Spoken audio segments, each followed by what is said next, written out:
Okay, so next question जो आता है ना वो आता है कार्डिक आउटपुट पे। कार्डिक आउटपुट एक बहुत ज़्यादा इंपॉर्टेंट टॉपिक है, इस पर सीधा सीधा एलएक्यू आता है। ठीक है, so we will start with the definition part. क्या है डेफिनेशन कार्डिक आउटपुट का? It is the amount of blood pumped out by each ventricle into circulation per minute is called cardiac output. देखो, दो वर्ड याद रखना, each ventricle और पर minute. ठीक है, ये हो गया इसका डेफिनेशन। अच्छा, ये तो था पर मिनट के हिसाब से। अगर पर स्ट्रोक कर देना यही चीज़, the amount of blood pumped by each ventricle per beat, it is called stroke volume. अगर पर मिनट कर रहे हैं तो क्या है कार्डियक आउटपुट, अगर पर स्ट्रोक कर रहे हैं तो क्या है स्ट्रोक वॉल्यूम। ठीक है। अच्छा, इस पूरे कार्डियक आउटपुट में ना हाईलाइटेड लाइंस पर आपको ज़्यादा ध्यान देना है। ठीक है, उसको याद रखना है एकदम। ठीक है, हाईलाइटेड लाइंस को एकदम रट जाना है। अच्छा, अब देखते हैं स्ट्रोक वॉल्यूम का नॉर्मल वैल्यू क्या होता है। 70 से 80 ml, 80 ml पर हो गया पर स्ट्रोक। अब कार्डिक आउटपुट कैलकुलेट कैसे होता है? तो cardiac output is equal to heart rate multiplied by stroke volume. ठीक है, ये फॉर्मूला है, यहाँ पे लिखा है। कार्डिक आउटपुट हो गया। नॉर्मल वैल्यूज क्या है? नॉर्मल वैल्यूज है 5 to 6 लीटर्स पर मिनट। यूनिट का एकदम ध्यान देना, ठीक है, कभी भी यूनिट नहीं भूलना। राइट, तो कार्डिक आउटपुट का वैल्यूज कितना हो गया? 5 से 6 लीटर पर मिनट। राइट। अच्छा, यहाँ पे एक इंपॉर्टेंट चीज़ आता है, ठीक है, इसको मेंशन करना है आंसर में। The output of two ventricles is exactly the same.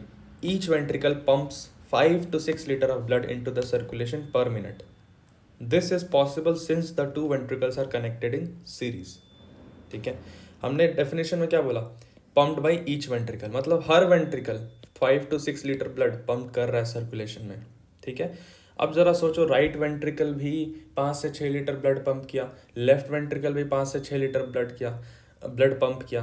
तो कभी कभी सोचने में ना ऐसा लगता है कि बॉडी में 10 लीटर ब्लड है, बट ऐसा तो है नहीं, बॉडी में 5 से 6 लीटर ही ब्लड है। तो होता क्या है, ये कैसे पॉसिबल हो रहा है कि दोनों वेंट्रिकल्स जो है वो 5 से 6 लीटर ही ब्लड पंप कर रहे हैं एक साथ पर मिनट? ये इसलिए पॉसिबल है ना क्योंकि हार्ट जो है, ये जो चेम्बर्स है ना दोनों वेंट्रिकल्स, ये कनेक्टेड है सीरीज में।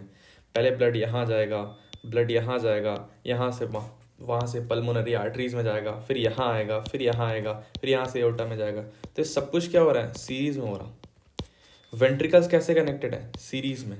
ठीक है, since ventricles are connected in series, इसीलिए आउटपुट ऑफ टू वेंट्रिकल्स जो है वो एग्जैक्टली सेम है, और इसी वजह से दोनों ईच वेंट्रिकल्स जो है ना वो 5 से 6 लीटर ब्लड पंप कर पा रहा है पर मिनट। ठीक है, तो ये ध्यान रखना। नेक्स्ट इंपॉर्टेंट आता है फैक्टर्स अफेक्टिंग हार्ट रेट। ठीक है, या दूसरा इसी को बोल देते हैं फैक्टर्स अफेक्टिंग कार्डियक आउटपुट। तो डेफिनेशन पढ़ा कार्डियक आउटपुट का, अब पढ़ते हैं फैक्टर्स। फैक्टर्स, पहला फैक्टर क्या आता है? एज आता है। ठीक है, समरी सबको याद रखना है। ठीक है, देखो, एज के साथ क्या होगा? As age increases vagal tone increases. आप सोचो, वेगस का इफेक्ट अगर बढ़ेगा तो हार्ट रेट क्या हो जाएगा? डिक्रीज हो जाएगा। तो एज बढ़ेगा तो हार्ट रेट क्या होगा? घटेगा।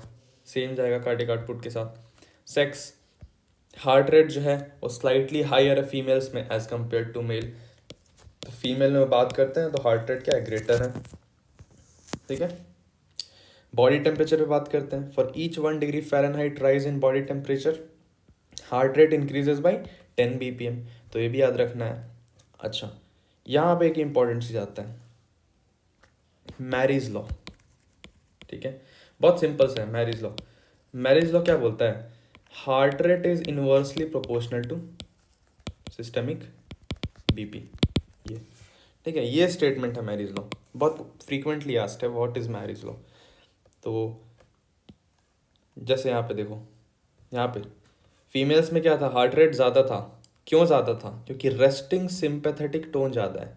सिंपैथेटिक टोन ज़्यादा होता है, ठीक है, तो क्या होता है? हार्ट रेट ज़्यादा होता है। लोअर सिस्टमिक बीपी, इस रिलेशन पे आ जाओ, मैरिज लॉ पे आओ। सिस्टमिक बीपी अगर लो होगा तो हार्ट रेट क्या होगा? ज़्यादा। ठीक है, तो इस लॉ के हिसाब से फीमेल में क्या हो गया? हार्ट रेट ज़्यादा हो गया। ठीक है, तो ये क्या हो गया? Marriage law. ठीक है, फोर्थ फैक्टर देखते क्या है? ड्रग्स। एपिनेफ्रिन पता ही है, हार्ट रेट इंक्रीज करता है। एपिनेफ्रिन क्या करता है? सिंपैथेटिक स्टिमुलेशन करता है। सिंपैथेटिक स्टिमुलेशन से क्या हो जाएगा? हार्ट रेट बढ़ जाएगा। Same with nor epinephrine. एक बेन ब्रिज रिफ्लेक्स यहाँ पे इंपॉर्टेंट आता है। ठीक है, देखते हैं क्या है Wien bridge reflex. Congestive cardiac failure हो गया, ठीक है, कंजेस्टिव कार्डियक फेलियर मतलब क्या, कार्डियक फेलियर मतलब क्या, हार्ट सफिशिएंटली ब्लड को पंप नहीं कर पा रहा, ठीक है, हार्ट सफिशिएंटली ब्लड को पंप नहीं कर पा रहा, तो फ्लूइड ओवरलोड हो गया हार्ट में, ठीक है, फ्लूइड बहरा रह गया अब हार्ट में, ठीक है, specially in the right atrium, जिससे एसए नोड क्या हो गया, ट्रिगर, तो हार्ट रेट क्या बढ़ जाएगा, एसए नोड ट्रिगर हो रहा है, तो बस यही है अपना वेन ब्रिज रिफ्लेक्स। तो वेन ब्रिज रिफ्लेक्स में क्या हुआ, कंजेस्टिव कार्डियक फेलियर हो गया, फ्लूइड ओवरलोड हुआ राइट एट्रियम में, एसए नोड ट्रिगर हुआ, हार्ट रेट बढ़ गया, ये हो गया Wien bridge reflex, right. Fourth factor देख लिया हमने। फिफ्थ फैक्टर पे आते हैं। फिफ्थ फैक्टर है कुशिंग्स रिफ्लेक्स। अभी क्या देखा, बेन ब्रिज रिफ्लेक्स, यहाँ देखो Ben bridge reflex. Ben bridge reflex में क्या हुआ था, हार्ट रेट बढ़ गया था क्योंकि ऐसे नोट ट्रिगर हुआ था। अभी देखते हैं कुशिंग्स रिफ्लेक्स में क्या होता है, ठीक है। कुशिंग्स रिफ्लेक्स एक, ये पहले ये समरी पढ़ो, intracranial tension is associated with bradycardia, यानी हार्ट रेट क्या हो जाएगा, घट जाएगा, ठीक है। कैसे घटता है वो देखते हैं, बट याद क्या रखना अपन को, ये याद रखना है, ये एग्जाम में लिखना है, ठीक है। देखो, increase in intracranial tension above 33 mmHg, इतना 33 mmHg से बड़ा हो गया इंट्राक्रेनियल टेंशन, तो क्या होगा, सारे जो उधर के ब्लड वेसल्स हैं वो कंप्रेस हो जाएंगे, तो blood supply to the medulla घट गया, ब्लड सप्लाई घट गया तो लोकल हाइपोक्सिया एंड हाइपरकैप्निया हो गया। इसने क्या कर दिया, स्टिमुलेट कर दिया वीएमसी को। वीएमसी स्टिमुलेटेड, नाम में ही मोटर आता है, वेसो मोटर सेंटर, बात करेंगे इस पे आगे, नाम में ही मोटर आ रहा तो क्या हो जाएगा, बीपी बढ़ जाएगा, ठीक है। अब बीपी रेगुलेशन में हम लोग पढ़ेंगे कि जब भी बीपी अचानक से चेंज होता है ना, सडन राइज सडन फॉल करता है, तो बैरर रिसेप्टर मैकेनिज्म काम करता है। ये बैरर रिसेप्टर मैकेनिज्म क्या करेगा, वेगल आउटफ्लो को स्टिमुलेट करेगा, मतलब वेगस को स्टिमुलेट करेगा, और जब भी वेगस स्टिमुलेट होगा हार्ट रेट क्या हो जाएगा, डिक्रीज। और यही तो था भी कुशिंग्स रिफ्लेक्स, ठीक है। देखो हुआ क्या, इंट्राक्रेनियल टेंशन इंक्रीज हुआ, ठीक है, अबव 33 mmHg, ब्लड सप्लाई क्या हो गया, डिक्रीज हो गया, ब्लड सप्लाई डिक्रीजेस, इससे क्या हुआ, लोकल हाइपोक्सिया एंड हाइपरकैप्निया। हाइपोक्सिया मतलब ऑक्सीजन डेफिशिएंसी, और हाइपरकैप्निया मतलब कार्बन डाइऑक्साइड एक्सेस जा रहा है, ठीक है। अब कार्बन डाइऑक्साइड बहुत जल्दी बढ़ रहा है दिमाग में, ठीक है, तो डेफिनेटली क्या होगा, ब्रेन बोलेगा इसको जल्दी जल्दी बाहर निकालो, पंप करके ज़्यादा ज़्यादा लंग्स के पास ले जाओ,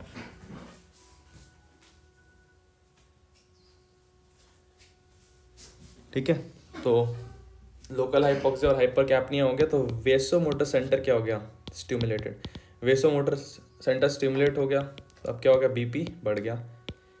बट बैरर रिसेप्टर मैकेनिज्म क्या बोलेगा, अचानक से बीपी बढ़ने नहीं देगा, तो बैरर रिसेप्टर मैकेनिज्म काम किया, और बैरर रिसेप्टर मैकेनिज्म का काम ही होता है बीपी को घटाना, ठीक है। तो बैरर रिसेप्टर क्या करेगा, वेगल आउटफ्लो को स्टिमुलेट किया, और वेगल आउटफ्लो को एक बार स्टिमुलेट कर दिया तो हार्ट रेट क्या हो जाएगा, घट जाएगा। यही क्या है अपना कुशिंग्स रिफ्लेक्स। तो एक लाइन में हमने क्या याद रखा, इंट्राक्रेनियल टेंशन बढ़ेगा, increase intracranial tension associated with bradycardia, Cushing's reflex, right. ये एक बार देख लो summary, Bainbridge reflex heart rate increases, Cushing's reflex heart rate decreases, और ये हो गया अपना फ्लो चार्ट, ठीक है। इंट्राक्रेनियल टेंशन बढ़ा, ब्लड सप्लाई घटा, local hypoxia hypercapnia, VMC stimulate, BP increases, फिर बैरो रिसेप्टर वेगल आउटफ्लो को रेगुलेट करेगा, हार्ट रेट घट जाएगा, और यही था अपना कुशिंग्स रिफ्लेक्स, ठीक है। थायरोटॉक्सिकोसिस मतलब एक्सेस ऑफ थायराइड हार्मोन। अब सोचो थायराइड हार्मोन बहुत ज़्यादा होता तो क्या होता है, सारी चीज़ें बढ़ने लगती हैं, हार्ट रेट बढ़ जाएगा, direct positive chronotropic effect. Hypoxia होगा तो कीमो रिसेप्टर स्टिमुलेट करेंगे और हार्ट रेट क्या करेंगे, बढ़ा देंगे, जैसे अभी यहाँ पे हुआ था, हार्ट रेट बढ़ जाएगा ताकि जल्दी जल्दी जो ऑक्सीजन डेफिशिएंसी है उसको रिप्लेनिश कर सके, ठीक है। ये हो गया। अच्छा, एक्सरसाइज का इफेक्ट देखते हैं क्या होता है, ठीक है। तो heart rate increases in linearity with the severity of exercise, जैसे जैसे सीवेरिटी ऑफ एक्सरसाइज बढ़ते जाएगा हार्ट रेट क्या हो जाएगा, बढ़ते जाएगा, ठीक है। अच्छा, यहाँ रेस्पिरेशन का इफेक्ट देखते हैं, ठीक है। या रेस्पिरेशन अभी पहले ये देखते हैं पेनफुल स्टिमुलाई। सुपरफिशियल पेन अगर देते हैं ना, तो सुपरफिशियल पेन जो है किससे एसोसिएटेड है, टैकीकार्डिया, बस इतना याद रखना है, ठीक है। सुपरफिशियल पेन, अगर सुपरफिशियल पेन दिए तो क्या हो जाएगा, हार्ट रेट बढ़ जाएगा, टैकीकार्डिया, ठीक है। अच्छा, अब यहाँ पे एक इम्पॉर्टेंट टॉपिक आता है, राइट, उसका नाम है साइनस एरिथमिया, राइट। सो देखते हैं साइनस एरिथमिया के बारे में, ठीक है। साइनस एरिथमिया यानी interaction of heart rate and respiration. होता क्या है, इंस्पिरेशन के साथ हार्ट रेट बढ़ता है, एक्सपिरेशन के साथ हार्ट रेट घटता है। इस फेनोमेना को बोलते हैं साइनस एरिथमिया। अब ये होता कैसे, तो होता कैसे, इसका मैकेनिज्म यहाँ पे हमें कितना याद रखना है, हमें बस इतना याद रखना है, इंस्पिरेटरी न्यूरॉन्स यानी आई न्यूरॉन्स क्या करेंगे, ये रेस्पिरेशन में पढ़ेंगे, जो आई न्यूरॉन्स हैं वो रेस्पिरेशन इंस्पिरेशन स्टार्ट करेंगे, इंस्पिरेशन स्टार्ट करेंगे। अच्छा, beside initiating inspiration they also discharge to nucleus tractus solitarius and nucleus ambiguus, ठीक है। और अल्टीमेटली यहाँ से क्या होगा, कार्डियक वेगल मोटर, सीवीसी बोलते हैं इसको, कार्डियक वेगल सेंटर, इसका जो डिस्चार्ज है ये क्या हो जाएगा, इनहिबिट हो जाएगा, ठीक है। और अगर सीवीसी इनहिबिट हो रहा है, देखो नाम में ही वेगस है, कार्डियक वेगल सेंटर, तो अगर सीवीसी इनहिबिट हो रहा है तो हार्ट रेट क्या होगा, बढ़ जाएगा इंस्पिरेशन के साथ। हुआ क्या, इंस्पिरेटरी न्यूरॉन्स थे, इंस्पिरेशन कराए, इंस्पिरेशन कराने के अलावा एनटीएस और एनए को भी सिग्नल दिया। अब एनटीएस और एनए से ना वेगल फाइबर्स निकलता है, ये आगे पढ़ेंगे। तो ये वेगल फाइबर क्या करेगा, सीवीसी को इनहिबिट कर देगा। एक बार कार्डियक वेगल सेंटर इनहिबिट हो गया तो अब वेगस क्या कर रहा था, ऑलरेडी हार्ट रेट घटा रहा था, वही इनहिबिट हो रहा है, तो हार्ट रेट क्या हो जाएगा, बढ़ जाएगा। तो अल्टीमेटली क्या हुआ, इंस्पिरेशन के साथ हार्ट रेट बढ़ जाता है। यही क्या है, साइनस एरिथमिया, ठीक है। तो ये सारे हो गए हमारे फैक्टर्स अफेक्टिंग हार्ट रेट या फिर factors affecting cardiac output, definition भी हो गया, ठीक है। अब वेरी इंपॉर्टेंट टॉपिक आता है, वो आता है कार्डियक आउटपुट रेगुलेशन, ठीक है, कार्डियक आउटपुट रेगुलेशन। अब तक देखो कार्डियक आउटपुट क्या होता है, कार्डियक आउटपुट होता है heart rate multiplied by stroke volume, ठीक है। तो कार्डियक आउटपुट रेगुलेट कैसे कर सकते हैं, या तो हार्ट रेट रेगुलेट करके या तो स्ट्रोक वॉल्यूम रेगुलेट करके, ठीक है। हार्ट रेट रेगुलेट करने को बोलते हैं हम लोग एक्सट्रिंसिक ऑटो रेगुलेशन, ठीक है। ये यहाँ पे देखो, cardiac output is a product of heart rate and stroke volume, ठीक है। दो मेन प्रोसेसेस से कार्डियक आउटपुट मेंटेन होगा, ठीक है, या तो हार्ट रेट कंट्रोल करके या तो स्ट्रोक वॉल्यूम कंट्रोल करके। हार्ट रेट कंट्रोल करने को बोला extrinsic auto regulation, stroke volume को बोला इंट्रिंसिक ऑटो रेगुलेशन। तो वही है, cardiac output is equal to heart rate multiplied stroke volume. Heart rate को रेगुलेट करेंगे, इसको बोलेंगे एक्सट्रिंसिक ऑटो रेगुलेशन, ठीक है। स्ट्रोक वॉल्यूम को रेगुलेट करेंगे, इसको बोलेंगे इंट्रिंसिक ऑटो रेगुलेशन, ठीक है। अच्छा, अब एक्सट्रिंसिक ऑटो रेगुलेशन और इंट्रिंसिक ऑटो रेगुलेशन से कार्डियक आउटपुट रेगुलेट होगा, ठीक है। अब बारी बारी से सबको पढ़ते हैं, ठीक है। तो पहले आते हैं एक्सट्रिंसिक ऑटो रेगुलेशन पे, ठीक है। एक्सट्रिंसिक ऑटो रेगुलेशन दो तरीके से होता है, राइट, दो तरीके से। एक होगा कार्डियक इनर्वेशन से, ठीक है, यानी बाहर से कोई हार्ट को इनर्वेट करेगा, और एक होगा मेडुलरी सेंटर्स, यानी मेडुला में जो सेंटर्स होते हैं, आपने नाम सुना होगा वीएमसी, सीवीसी, यही है मेडुलरी सेंटर्स, ठीक है। तो एक्सटेंसिव ऑटो रेगुलेशन जो है वो इनके मदद से होगा, ठीक है। अब देखो, रीड करते जाएंगे और यहाँ पे समरी बनाते जाएंगे। तो cardiac innervation is by parasympathetic and sympathetic, ठीक है, ये ऑलरेडी पढ़ा हुआ है। तो कार्डियक इनर्वेशन में क्या क्या आ जाएगा, सिंपैथेटिक इफेक्ट्स और पैरासिम्पैथेटिक इफेक्ट। पैरासिम्पैथेटिक इफेक्ट देखो, it is by sympathetic and parasympathetic. अब सबको पता है सिंपैथेटिक सप्लाई या हार्ट को जाएगा तो क्या होगा, सब कुछ बढ़ जाएगा। क्या क्या बढ़ेगा देखते हैं। हार्ट रेट क्या होगा, बढ़ जाएगा, ठीक है। इसी को क्या बोलते हैं, क्रोनोट्रॉपिक एक्शन, ठीक है। Speed and force of contraction क्या हो जाएगा, बढ़ जाएगा, इसी को बोलते हैं आइनोट्रॉपिक एक्शन, पॉजिटिव है। Conductivity in the conduction tissues, ये क्या हो जाएगा, बढ़ जाएगा, इसको बोलेंगे ड्रोमोट्रॉपिक एक्शन है। एक्साइटेबिलिटी ऑफ द हार्ट क्या हो जाएगा, बढ़ जाएगा, तो इसको बोलेंगे पॉजिटिव बैथमोट्रोपिक एक्शन। मतलब सिंपैथेटिक स्टिमुलाई देने से सब कुछ बढ़ेगा, हार्ट रेट बढ़ेगा, फोर्स ऑफ कंट्रैक्शन बढ़ेगा, कंडक्टिविटी बढ़ेगा, एक्साइटेबिलिटी बढ़ जाएगा। और इन सभी इफेक्ट्स को देखो क्या क्या बोल रहे हैं, हार्ट रेट क्रोनोट्रॉपिक, ठीक है, हार्ट रेट को क्या बोलते हैं, क्रोनोट्रॉपिक इफेक्ट बोलते हैं।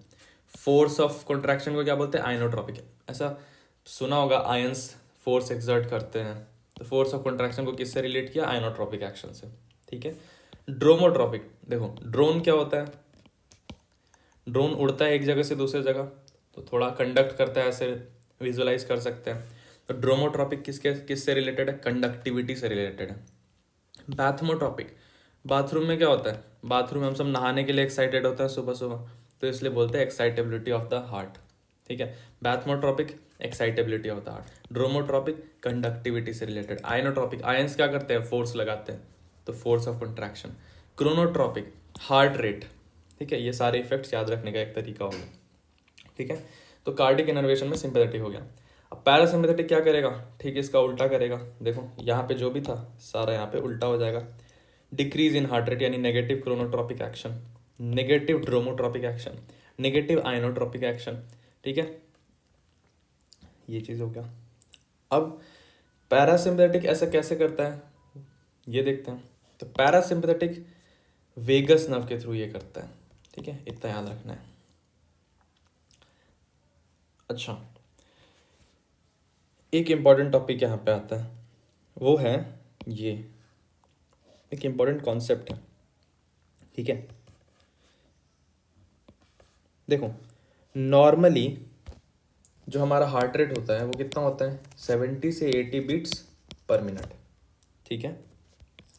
बट अगर हमने क्या किया, हार्ट को सप्लाई करने वाले वेगस नर्व को काट दिया, अब वेगस नर्व नहीं रहा, तो ये हार्ट रेट बढ़ के कितना हो जाएगा, 160 से 180 बीट्स पर मिनट। मतलब क्या है, हार्ट रेट जो है ना वो हमेशा पैरासिम्पैथेटिक कंट्रोल में, पैरासिम्पैथेटिक में कंट्रोल में मतलब हमेशा वेगस नर्व के कंट्रोल में, ठीक है। वेगस का इफेक्ट हार्ट रेट पर हमेशा ज़्यादा है, इसके वजह से जो हार्ट रेट 160 से 180 होना चाहिए था वो अब कितना है, 70 से 80, थैंक्स टू वेगस, ठीक है, because heart is more under parasympathetic control. यहाँ पे यही चीज़ लिखा है, in adult at rest heart beat at 70 से 80 beats per minute under influence of vagus called vagal tone, cutting the vagus nerve, या फिर एट्रोपिन एडमिनिस्ट्रेशन से वेगस नर्व इनिबिट हो जाता है, which abolishes the transmission of vagal effects upon the AC node, cause heart rate to increase to 160 से 180 beats per minute, right.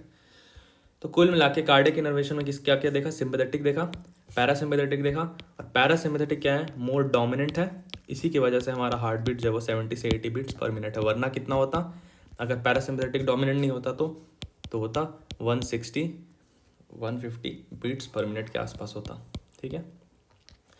अब बात करते हैं मेडुलरी सेंटर पे, राइट। अब मेडुलरी सेंटर पे बात करते हैं मेडुलरी रेगुलेशन कैसे होता है। तो मेडुलरी रेगुलेशन देखो दो तरीके से होता है, ठीक है। मेडुलरी रेगुलेशन मतलब मेडुला में कुछ सेंटर्स हैं, कुछ जादुई सेंटर्स हैं, और वो सेंटर्स क्या करेंगे, रेगुलेट करेंगे किसको, हार्ट रेट को, यानी एक्सट्रिंसिक ऑटो रेगुलेशन, ठीक है। कौन कौन से सेंटर्स हैं, वेसोमोटर सेंटर है, कार्डियक वेगल सेंटर है, राइट। तो सबसे पहले देखते हैं वेसोमोटर सेंटर पे, ठीक है, वीएमसी। देखो वेसोमोटर सेंटर में ना दो एरियाज होते हैं। वेसोमोटर पहले है क्या, वेसोमोटर सेंटर ये कुछ नहीं, वैसा रीजन है मेडुला में जो ग्लूटामिनर्जिक न्यूरॉन कंसिस्ट करता है, ठीक है। ग्लूटामिनर्जिक न्यूरॉन एक्साइटेटरी न्यूरॉन्स होते हैं, ये क्या करेंगे, एक्साइटेटरी इफेक्ट्स डालते हैं किस पे, सिंपैथेटिक न्यूरॉन्स पे, ठीक है। इसमें है एक प्रेशर एरिया वेसोमोटर सेंटर जो मेडुला में प्रेजेंट है, इसमें एक प्रेशर एरिया है और एक डीप प्रेशर एरिया है, राइट, ठीक है। अगर प्रेशर एरिया स्टिमुलेट होगा, देखो नाम से ही आ रहा है प्रेशर एरिया, तो उसको बोलेंगे प्रेशर इफेक्ट, ठीक है। और प्रेशर इफेक्ट क्या करेगा, हर चीज़ बढ़ा देगा, हार्ट रेट बढ़ाएगा, स्ट्रोक वॉल्यूम बढ़ाएगा, बीपी बढ़ा देगा, रेस्टिंग बीपी, वीनो कॉन्स्ट्रिक्शन करेगा, राइट। वीनस रिटर्न बढ़ाएगा। और डीप प्रेशर एरिया अगर स्टिमुलेट होगा तो उसको बोलेंगे डीप प्रेशर इफेक्ट, राइट। और वो सारा चीज़ क्या हो जाएगा, इसका उल्टा, हार्ट रेट घट जाएगा, स्ट्रोक वॉल्यूम घट जाएगा, बीपी घट जाएगा, वीनो कॉन्स्ट्रिक्शन की जगह क्या हो जाएगा, वीनो डायलेशन हो जाएगा और वीनस रिटर्न घट जाएगा। ठीक है, ये हो गया। वीएमसी कहाँ था, मेडुला में। क्या करता है, ग्लूटामिनर्जिक न्यूरॉन कंटेन करता है। दो एरिया है, प्रेशर एरिया और deep pressure area. Pressure effect क्या होता है, डीप प्रेशर इफेक्ट क्या होता है, वो देख लिया। ठीक है, अच्छा अब यहाँ पे आओ। दस the two areas constitute medullary cardiovascular centre. ये दोनों एरियाज क्या कंस्टिट्यूट कर रहे हैं, वीएमसी कंस्टिट्यूट कर रहे हैं। ठीक है, these neuron predominantly excitatory effect exert करते हैं। हाँ, अब काम का चीज़ देखो। एक्साइटेड मेन जो वीएमसी में है ना, वो है प्रेशर इफेक्ट। ठीक है, प्रेशर इफेक्ट क्या होता है, डोमिनेंट होता है और by as compare to depressor effect. मतलब इन जनरल अगर तुमसे बोला जाए वीएमसी स्टिमुलेट हो रहा है तो तुम क्या समझोगे कि प्रेशर इफेक्ट जनरेट हो रहा है। ठीक है, फिर से रिपीट कर रहे हैं, वीएमसी में दो एरिया है, pressure area, deep pressure area. Pressure effect, deep pressure effect. Pressure effect हमेशा डोमिनेंट होता है वीएमसी में। ठीक है, तो इन जनरल अगर बुक में कहीं भी लिखा हो वीएमसी इज स्टिमुलेटेड तो क्या समझेंगे, दैट प्रेशर इफेक्ट जनरेट होगा। और प्रेशर इफेक्ट जनरेट होगा इसका क्या मतलब है, हार्ट रेट बढ़ेगा, स्ट्रोक वॉल्यूम बढ़ेगा, बीपी बढ़ेगा, वीनो कॉन्स्ट्रिक्शन होगा, वीनस रिटर्न बढ़ जाएगा, राइट। तो बस इतना सा था, वही यहाँ पे लिखा हुआ है। और these two area constitute medullary cardiovascular center. These neuron exert predominantly excitatory effect on the sympathetic neuron. Therefore, VMC is more commonly used. VMC can either produce pressure या depressure, ये सारी बातें रिपीटेड है, मेन याद था ये वाला। ठीक है, अब आते हैं कार्डियक वेगल सेंटर पे। ठीक है, दो सेंटर्स थे मेडुलरी सेंटर्स में, क्या थे, दो सेंटर्स थे। ठीक है, मेडुला में क्या थे, दो सेंटर्स। एक था वीएमसी, वीएमसी में ज़्यादा क्या होता है, प्रेशर इफेक्ट होता है, वो यहाँ पे लिख देते हैं।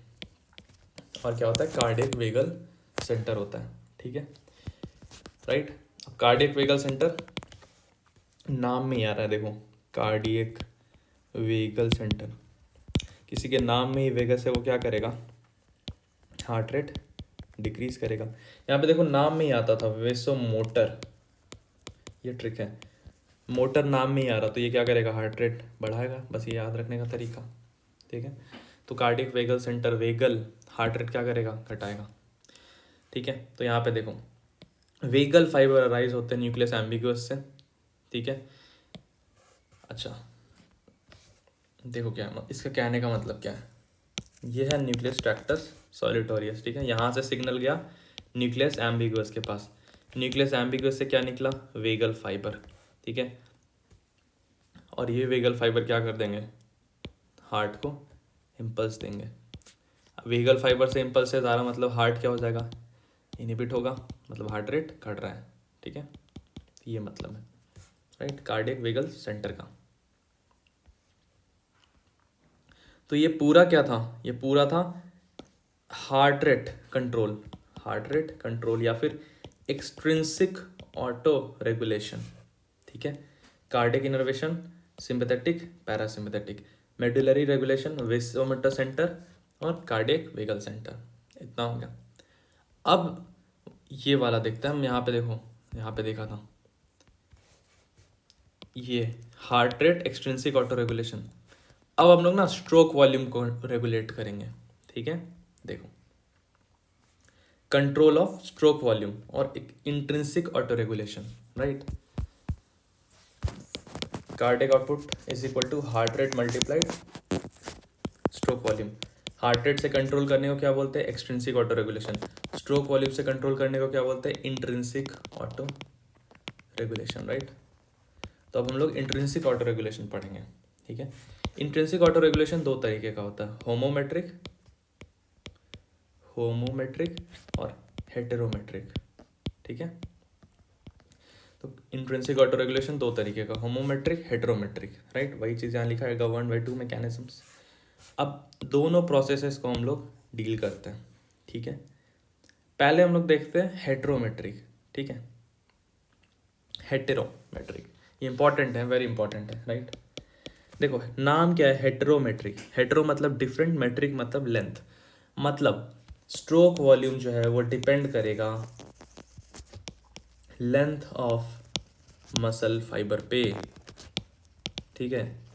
इसी को क्या बोल रहा है, हेटेरोमेट्रिक बोल रहे हैं, हेटेरोमेट्रिक, ठीक है। स्ट्रोक वॉल्यूम डिपेंड करेगा लेंथ ऑफ मसल फाइबर पे, कार्डियक मसल फाइबर, ठीक है। देखते कैसे, यहाँ पे इस वाले बॉक्स में हो, ठीक है। Myocardial contractility varies with initial length of cardiac muscle fibre, thus within physiological limits force of ventricular contraction is directly proportional to initial length of muscle fiber। exactly ये वाला लाइन देखो, according to, पूछा जाएगा viva में, पूछा जाएगा Frank Starling law क्या है, ठीक है। फ्रैंक स्टार्लिंग लॉ क्या है, ठीक है। तो फ्रैंक स्टार्लिंग लॉ क्या बताता है, अच्छा पीछे मैरिज लॉ पढ़ा था, वो बताओ जरा, बताओ मैरिज लॉ क्या था। मैरिज लॉ के हिसाब से पहले याद करो, और आपका काम है याद करना, ठीक है। फ्रैंक स्टार्लिंग लॉ देखते हैं। फ्रैंक स्टार्लिंग लॉ क्या है, विद इन फिजियोलॉजिकल लिमिट, ये लाइन लिखना इंपॉर्टेंट है, विद इन फिजियोलॉजिकल लिमिट जो फोर्स ऑफ कंट्रैक्शन है ना, force of ventricular contraction is directly proportional to initial length of muscle fibre, ठीक है। ये है फ्रैंक स्टार्लिंग लॉ, ठीक है। मायोकार्डियल कॉन्ट्रैक्टिलिटी डिपेंड करता है length of cardiac muscle fibre के, within physiological limit force of ventricular contraction directly proportional to initial length of muscle fibres, this is Frank Starling law, right. अब देखते हैं next पे, ठीक है। कहने का क्या मतलब है, अगर मसल फाइबर का लेंथ इतना है और अगर मसल फाइबर का लेंथ इतना है, इनिशियल लेंथ अगर ज़्यादा है ना तो फोर्स भी यहाँ पे क्या होगा, ज़्यादा, ठीक है। बस ये है मतलब। अब देखते हैं initial length of muscle fibres vary कैसे होगा, ठीक है। ये यहाँ पे ये समझाया, देखो इन हार्ट, पहले प्रीलोड समझते, प्रीलोड क्या होता है। Preload is the degree to which myocardium is stretched before it contracts. Muscle contract अभी स्टार्ट भी नहीं हुआ, उससे पहले ही मसल फाइबर पे लोड दे दिया, ठीक है। तो वो क्या होगा, स्ट्रेच हो गया, उसका लेंथ क्या हो गया, बढ़ गया, तो उसको क्या बोलेंगे, प्रीलोड। आफ्टर लोड क्या होता, आफ्टर लोड होता है मसल ऑलरेडी कॉन्ट्रैक्ट कर रहा है और तब हम उस पर लोड बढ़ा रहे हैं, ठीक है, वो होता है आफ्टर लोड। अब हार्ट के सेंस में preload is directly proportional to end diastolic volume, ठीक है। एंड डायस्टोलिक वॉल्यूम मतलब क्या, अभी वेंट्रिकल्स कॉन्ट्रैक्ट होने वाला है, ठीक है, हुआ नहीं है, पूरा डायस्टोल कर रहा है, डायस्टोल में पूरा भर गया ब्लड, ठीक है। मतलब कॉन्ट्रैक्ट होने से पहले ही जितना भी स्ट्रेचिंग होना था, ब्लड आ गया, मसल फाइबर्स वहाँ के स्ट्रेच कर गए, इसको क्या बोला, प्रीलोड, एंड डायस्टोलिक वॉल्यूम में। कहने का मतलब क्या है, एंड डायस्टोलिक वॉल्यूम जितना ज़्यादा होगा, क्या उतना ज़्यादा मसल फाइबर स्ट्रेच करेंगे हार्ट के, बिल्कुल मसल फाइबर स्ट्रेच, ठीक है। एंड डायस्टोलिक वॉल्यूम जितना ज़्यादा, उतना ज़्यादा ब्लड आएगा, उतना ही ज़्यादा मसल फाइबर स्ट्रेच करेंगे, ठीक है। और जितना ज़्यादा मसल फाइबर स्ट्रेच करेंगे by Frank Starling law, force of contraction क्या उतना ज़्यादा होगा, डेफिनेटली फोर्स ऑफ कॉन्ट्रैक्शन उतना ही ज़्यादा होगा, यही पे लिखा हुआ है। तो हम कह सकते हैं क्या, कि वो सारे फैक्टर्स जो एंड डायस्टोलिक वॉल्यूम बढ़ाएंगे स्ट्रोक वॉल्यूम को बढ़ा रहे हैं, ठीक है। हम पढ़ क्या रहे हैं, स्ट्रोक वॉल्यूम रेगुलेशन पढ़ रहे हैं, तो वो सारे फैक्टर्स जो एंड डायस्टोलिक वॉल्यूम बढ़ाएंगे वो स्ट्रोक वॉल्यूम इंक्रीज करेंगे, ठीक है। तो देखते हैं वो कौन कौन से फैक्टर्स हैं, ये सारे फैक्टर्स हैं। Factors affecting venous return, and diastolic volume किस पे डिपेंड करता है, वीनस रिटर्न पे, ठीक है। वीनस रिटर्न जितना ज़्यादा उतना ज़्यादा एंड डायस्टोलिक वॉल्यूम, ठीक है। शरीर से पेरिफेरल पार्ट से जितना ज़्यादा ब्लड राइट एट्रियम में आएगा उतना ज़्यादा, यानी जितना वीनस रिटर्न हो रहा है उतना ज़्यादा एंड डायस्टोलिक वॉल्यूम है, ठीक है। और जितना एंड डायस्टोलिक वॉल्यूम उतना फोर्स ऑफ कंट्रैक्शन ज़्यादा होगा, ठीक है। तो अब हम लोग देखते हैं कि फैक्टर्स अफेक्टिंग वीनस रिटर्न, वो सारे फैक्टर्स जो वीनस रिटर्न बढ़ाएंगे, यानी इनडायरेक्टली वो सारे फैक्टर्स जो एंड डायस्टोलिक वॉल्यूम बढ़ाएंगे, यानी इनडायरेक्टली वो सारे फैक्टर्स जो मसल को ज़्यादा स्ट्रेच करवाएंगे, और कहने का मतलब है फोर्स ऑफ कॉन्ट्रैक्शन ज़्यादा करवाएंगे, और अल्टीमेटली स्ट्रोक वॉल्यूम इंक्रीज होगा। तो ये ऑलमोस्ट 7 फैक्टर्स हैं जो वेनस रिटर्न बढ़ाते हैं। ये एज इट इज क्वेश्चन भी आता है, फैक्टर्स अफेक्टिंग वेनस रिटर्न। ठीक है, कौन कौन से फैक्टर्स हैं? Thoracic pump, cardiac pump, muscle pump, total blood volume, capacity of venous system, body position और वेंट्रिकुलर कंप्लायंस। ठीक है, हाईलाइटेड पॉइंट्स को ज़्यादा याद रखना। ठीक है, इंट्राथोरैसिक प्रेशर डिक्रीज कर जाता है। ठीक है, इसके वजह से क्या होता है? Less pressure over the larger veins and arteries, और लेस प्रेशर होगा लार्जर वेन्स और आर्टरीज पर, तो वेनस रिटर्न बढ़ जाएगा। अच्छा, इंस्पिरेशन के समय डायफ्राम नीचे की तरफ डिसेंट करता है। ठीक है, तो इंट्रा एब्डोमिनल प्रेशर क्या होता है? बढ़ता है, जिससे ब्लड जो है वो एब्डोमेन से स्क्वीज होकर थोरैक्स में आ जाता है, और वहाँ से वेनस रिटर्न बढ़ जाता है। ठीक है, नेक्स्ट आता है कार्डियक पंप। इसमें 2 आता है, विस a tergo, vis a fronte. Force from behind, force acting from front. Force from behind, blood को पीछे से धक्का दे रहा है कोई। ठीक है, कार्डियक पंप, हार्ट क्या कर रहा? ब्लड को पंप कर रहा है, पीछे से धक्का दे रहा है ब्लड को, तो ब्लड आगे जा रहा। विस से फ्रंटे का मतलब क्या? Force acting from the front, अब आगे से कोई ब्लड को खींच भी रहा है, to attract the blood in the veins toward the heart. ये हो गया। मसल पंप, एनाटॉमी में पढ़ेंगे सोलियस मसल के बारे में। ठीक है, इंटरेस्टिंग है पढ़ना। मसल पंप पे देखते हैं। Contraction of the skeletal muscle, the venous segments are squeezed. अब वीनस सेगमेंट स्क्वीज्ड हो गए तो फोर्स, प्रेशर बढ़ गया, जिससे ब्लड जो है वो हार्ट के तरफ पंप हो गया। लोअर लिम्ब में भी कुछ ऐसा ही होता है। सोलियस मसल एक होता है। ठीक है, सोलियस मसल जो है वो ना वो कॉन्ट्रैक्ट करता है। सोलियस मसल कॉन्ट्रैक्ट करेगा, वीनस सेगमेंट स्क्वीज होंगे, तो लोअर लिम्ब से ब्लड जो है वो हार्ट की तरफ डायरेक्ट हो जाता है, और अल्टीमेटली वीनस रिटर्न बढ़ जाता है। टोटल ब्लड वॉल्यूम, अब टोटल ब्लड वॉल्यूम ज़्यादा है तो डेफिनेटली वीनस रिटर्न क्या हो गया? बढ़ जाएगा। ठीक है, capacity of venous system, veins are capacitance vessels, increase in sympathetic activity increases venous tone, thus increases the venous return. Body position, standing posture में peripheral pulling of the blood हो गया, venous return घट जाएगा। ठीक है, खड़े हैं, blood side of the body में खिंच गया, तो venous return क्या हो गया? डिक्रीज हो गया। ठीक है, वेंट्रिकुलर कंप्लायंस, कंप्लायंस क्या होता है? इलास्टिसिटी का मेजरमेंट है। ठीक है, इनवर्सली प्रोपोर्शनल टू इलास्टिसिटी। तो कहने का मतलब है डैमेज मायोकार्डियम, मतलब फाइब्रोसिस हो गया, मायोकार्डियम डैमेज्ड हो गए, तो कंप्लायंस यानी इलास्टिसिटी वाला जो फैक्टर है वो डिस्टर्ब्ड हो गया, तो वीनस रिटर्न क्या हो जाएगा? घट जाएगा। तो ये सारे फैक्टर्स थे वीनस रिटर्न अफेक्ट करने वाले। ये क्या पढ़ रहे थे?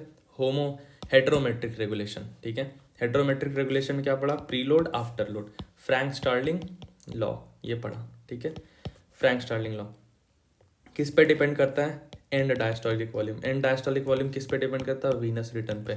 इसलिए हमने क्या पढ़ा? फैक्टर्स अफेक्टिंग वीनस रिटर्न, ये पढ़ लिया, राइट। अब देखते हैं होमोमेट्रिक रेगुलेशन। होमोमेट्रिक रेगुलेशन में कॉन्ट्रैक्टिलिटी बढ़ेगा without increasing the initial length of muscle fibre. यहाँ पे फ्रैंक स्टार्लिंग लॉ नहीं पढ़ेंगे। ठीक है, होमोमेट्रिक रेगुलेशन में क्या होगा?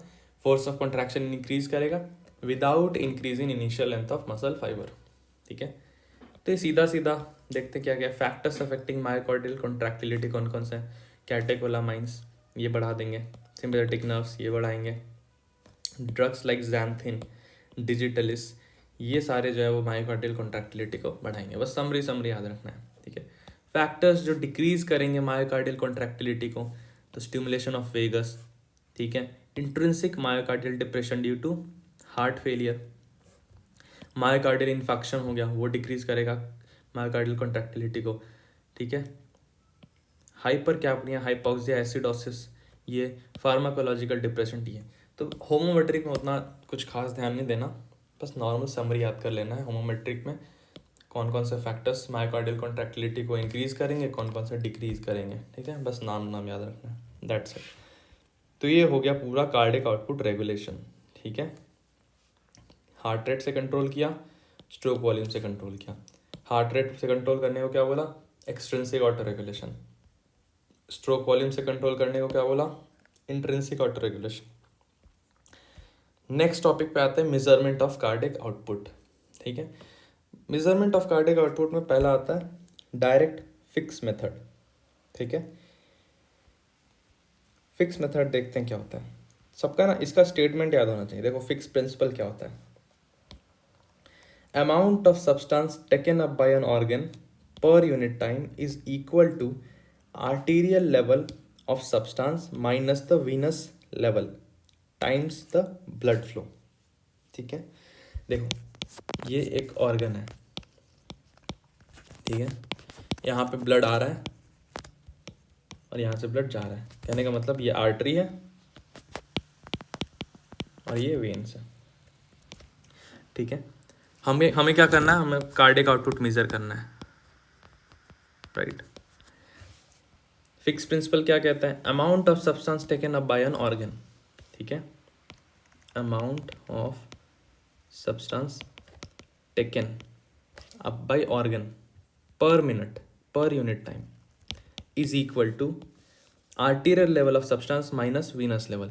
मान लेते हैं ऑक्सीजन कंज्यूम हो रहा है, ठीक है, तो arterial O2 minus Venus O2 times blood flow multiplied by blood flow. ठीक है, अब ज़रा इसको रीअरेंज करूँ, ये अमाउंट को इधर ले आओ, इसको ब्लड फ्लो को इधर ले आते हैं। ठीक है, blood flow is equal to क्या, तो blood flow is equal to divided by amount taken per minute. ठीक है, और ब्लड फ्लो ही क्या होता है, डेफिनेटली ब्लड फ्लो ही होता है आउटपुट। ठीक है, आउटपुट, राइट, तो वही यहाँ पे लिखा हुआ है। देखो ये जो पूरा स्टेटमेंट है यहाँ पे शो किया हुआ है, और ब्लड फ्लो पर मिनट को ही क्या बोल रहा है, left ventricle output, it is equal to amount of O2 consumed by whole body per unit time divided by AV arterial level of O2 minus venous level of O2 difference across the lungs, और calculate करने पे कितना आया, 5 litre पर minute. ठीक है, तो ये हो गया फिक्स प्रिंसिपल। डिसएडवांटेज क्या है फिक्स प्रिंसिपल का, ये एक इन्वेसिव तरीका है, तो इन्फेक्शन होगा, हेमरेज हो सकता है। ठीक है, cardiac output may be higher if the subject becomes conscious of the whole technique. अगर सब्जेक्ट को पता चल गया कि फिक्स प्रिंसिपल में हम उसके अंदर क्या क्या डाल रहे हैं, सीरिंज वगैरह डाल रहे हैं, तो क्या हो सकता है, कार्डिक आउटपुट हायर हो सकता है। अच्छा, हैवी एक्सरसाइज के समय में कैथेटर वेंट्रिकुलर फिब्रिलेशन को प्रेसिपिटेट कर सकता है, जो फेटल हो सकता है, तो ये डिसएडवांटेज हो गया। अदर मेथड है जिससे हम लोग कार्डिक आउटपुट मेजर करते हैं, कौन कौन से मेथड है, indicator dye dilution method, thermodilution method, echocardiography. ठीक है, इकोकार्डियोग्राफी जो है ये नॉन इन्वेसिव मेथड है, ये इसमें कोई कैथेटर इंसर्ट करने की ज़रूरत नहीं है। ठीक है, तो ये इजी है, ये आप पढ़ लो। ठीक है, ये के जान में अच्छा सा दिया है। ठीक है, मेजरमेंट ऑफ कार्डिक आउटपुट पढ़ ही देता हूँ। इकोकार्डियोग्राफी में क्या होगा, देखो अल्ट्रासोनिक वेव्स एमिट होते हैं, और वेव्स जो है वो अलग अलग पार्ट ऑफ द हार्ट से रिफ्लेक्ट होकर वापस आते हैं। ठीक है, इससे वेंट्रिकुलर वॉल और सेप्टम का मूवमेंट रिकॉर्ड होता है। ठीक है, तो इससे क्या क्या पता चलेगा, end diastolic volume, end systolic volume, cardiac output, valvular defects, और आप ऑब्टेन क्या करेंगे, echocardiogram from the reflected waves, right, नाम ही है इकोकार्डियोग्राफी, बस खत्म। ये हो गया अपना measurement of the cardiac output. तो इस पूरे टॉपिक को अच्छे से पढ़ो, ये LAQ है। डेफिनेशन पार्ट क्लियर होना चाहिए, फैक्टर्स क्लियर होना चाहिए, regulation very important, heart rate का रेगुलेशन कैसे किए एक्सटेंसिक से, स्ट्रोक वॉल्यूम का कैसे किए इंट्रेंसिक से, मेजरमेंट ऑफ कार्डिक आउटपुट देखे, उसमें फिक्स प्रिंसिपल आया। ठीक है, तो ये पूरा कार्डिक आउटपुट है, इसको अच्छे से पढ़ो।